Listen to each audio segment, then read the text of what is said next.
اور امت میں انتشار پہنا، یہ کون سی عقل مندی ہے؟ ارے امام بخاری رحمت اللہ تعالی علیہ کی بخاری پر مقید ہونے والوں سے کہنا چاہتا ہوں کہ اگر آپ اس طرح تنگ نظری کا شکار ہو گئے تو خدا کی قسم تم بیٹھ کر کے استنجا بھی نہیں کر سکتے. یاد رکھیں، اس لیے ہم اپنے دین کو محدود نہ کریں. اور پھر آپ کا تو دعویٰ یہ ہے کہ اللہ و رسول کا جو فرمان ہوگا ہم اسی کو مانیں گے. اس حدیث بات پر حضور کا کوئی فرمان کوئی لا کے بتا سکتا ہے کہ جو بخاری میں ہوگا اسی کو مانیں گے، ورنہ اور بات نہیں مانیں گے. تو جیسے تم نے اپنے من سے بخاری کی محبت میں اس بات کو طے کر لیا ہے کہ جو امام بخاری کی بخاری میں ہوگی اسی کو مانیں گے، ہم نے اپنی مرضی سے یہ طے نہیں کیا، بلکہ ہم نے تو قرآن کے اس فرمان پہ عمل کیا ہے. وَمَا آتَاكُمُ الرَّسُولُ فَخُذُوهُ، نبی جو دے دے وہ لے لو. نبی کی کتاب، نبی کی حدیث کسی بھی کتاب میں لکھی ہوتی ہے، اگر وہ قرآن اور حدیث صحیحہ سے نہیں ٹکراتی ہم اس کو مان لیا کرتے ہیں. اس لیے کہ قرآن نے کہا نبی جو دے دے لے لو، نبی جو دے دے لے لو. لیکن حیرت کی بات یہ ہے آج کل دین میں رخنہ اندازی، تفرقہ بازی، فرقہ پرستی عام ہوتی جا رہی ہے.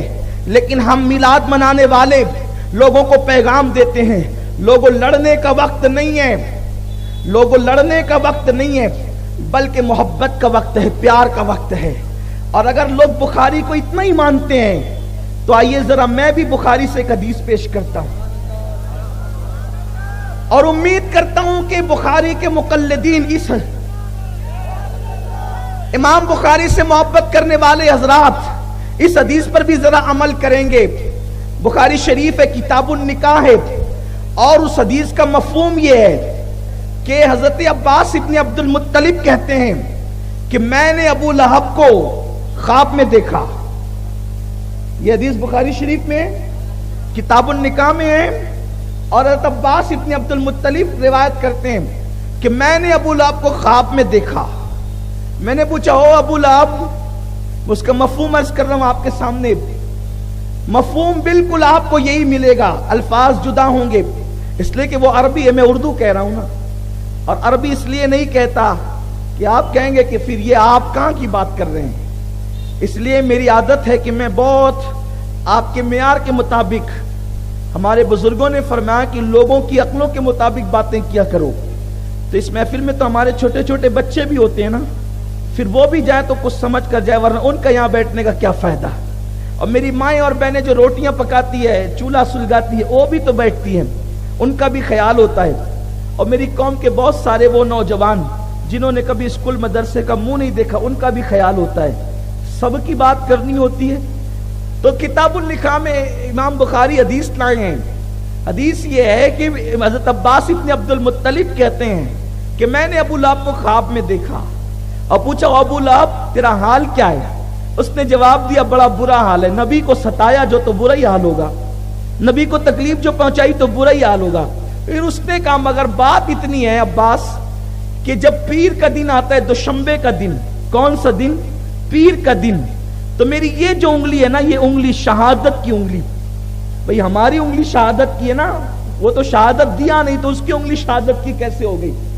لیکن یہ کہ پہلی انگلی، سیدھے ہاتھ کی پہلی انگلی، اس انگلی کو جب میں چوستا ہوں تو اس میں سے پانی نکلتا ہے، اور وہ پانی پیتا ہوں اور پیر کے دن میرے عذاب میں کچھ کمی ہو جاتی ہے. کس نے کہا یہ بات؟ ابو لہب نے کہی. اور سنا کس نے؟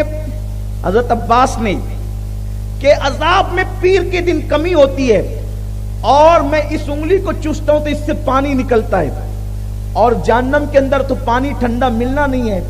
لیکن ابو لہب کہتا ہے کہ میں چوستا ہوں تو پانی، اور یہ انگلی چوستا ہوں، انگوٹھا چوسنے سے نہیں بلکہ یہ انگلی سے نکلتا ہے پانی.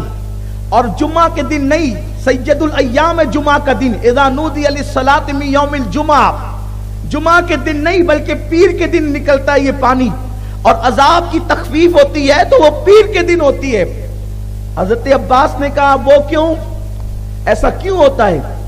امام بخاری لکھتے ہیں اس کی وجہ یہ ہے کہ جب محمد عربی پیدا ہوئے تھے تو ان کی پیدائش کی خوشی میں میں نے اس انگلی سے اپنی ایک کنیز کو آزاد کیا تھا.